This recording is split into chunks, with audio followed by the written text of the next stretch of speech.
Hello and welcome to Stubtown, PSU TV's review show. This week it's just me, thanks to disease and homework and all sorts of factors, but I'll be talking about The Girl on the Train.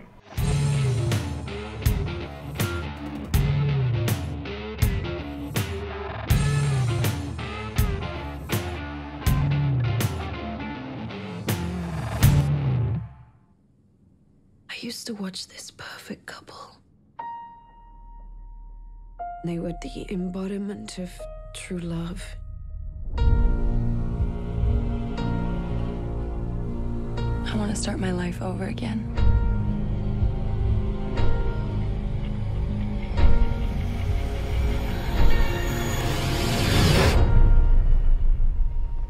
I saw her. I saw her from the train. She was with this man.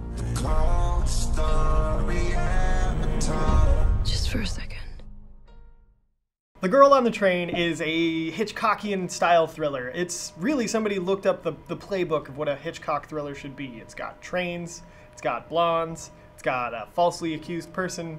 So it's hard to say it's really, you know, a bad film overall. It's about a woman who's a heavy alcoholic. Emily Blunt turns in a performance that is brutal in its portrayal of alcoholism. It's something where she truly feels like she has a disease, which is really nice. Her alcoholism leads her to black out many times, and these blackouts, during one of these blackouts, she wakes up covered in blood and a mystery that she has to solve. So, you know, man, this movie, there's so many, it's so close to so many things. Like, it's very clear that there's, like I said, this heavy Hitchcock influence. There's this also sort of visual need to be close to Fincher, but it's not, it's close but far enough away that it does have its own flavor. I wouldn't say it's on par with Fincher necessarily, or I just wouldn't say that. A lot of the film, and I know I complain about this on many of the episodes on Stubtown, but it has that very close-up, shallow focus aesthetic, which works great for the scenes where she's very drunk and it's very close and she's in her own head. But unfortunately, the style continues over to scenes where you really would like to see more of what's going on around her and sort of the spatial relationship between characters. That being said, a lot of the performances in this movie are really, really solid. Oh man, I gotta look up names. Haley Bennett is really good in this movie. Her character is someone that you would start off very unsympathetic towards. She's, you know, a woman who's having an affair with her husband, and she seems very sort of flighty and someone who uses her sexuality as a weapon or a tool. But they dig into that character a bit more to make her more sympathetic. They give her just all sorts of reasons to be who she is. We'll dig into those in the spoiler section a bit, but she managed to portray the subtleties of the character very well. I actually feel like the acting in this movie is definitely the strength of the film.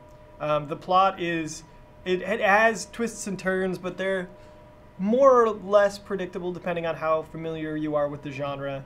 I thought there was a really good use of dramatic irony in this movie, where some things are revealed to the audience and we see the characters who don't know what we know interacting, which adds a lot of drama and tension to scenes.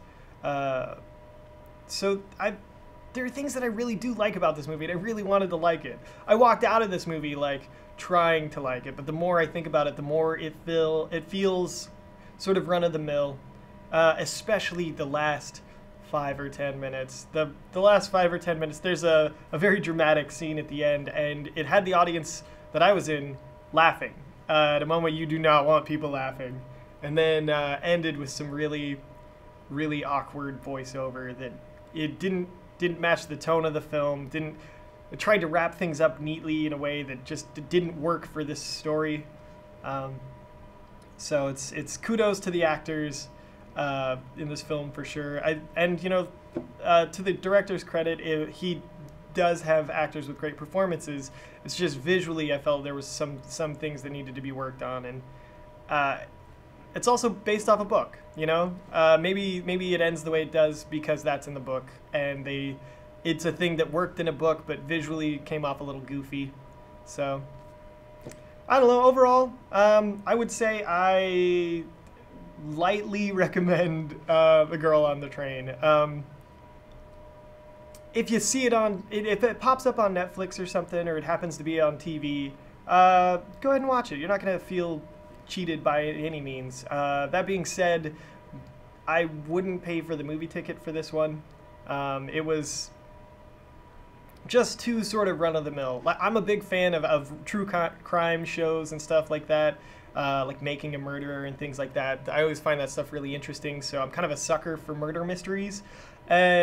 And I think that's why I ended up enjoying this, not because of the quality of the film itself. So if you can take it on those merits, and it sounds like something you'd be interested in anyway, go check it out. If you're not in the mood for sort of a middling story, just don't check it out. If you're expecting greatness, don't check this out. So yeah, those are my spoiler-free thoughts on The Girl on the Train. We're gonna head over to the spoiler section. I'm gonna try and dig in on some of those plot points I couldn't talk about in this section. So hopefully I'll see you over there. Yeah, just click on the link. It'll show up at the end. Yeah.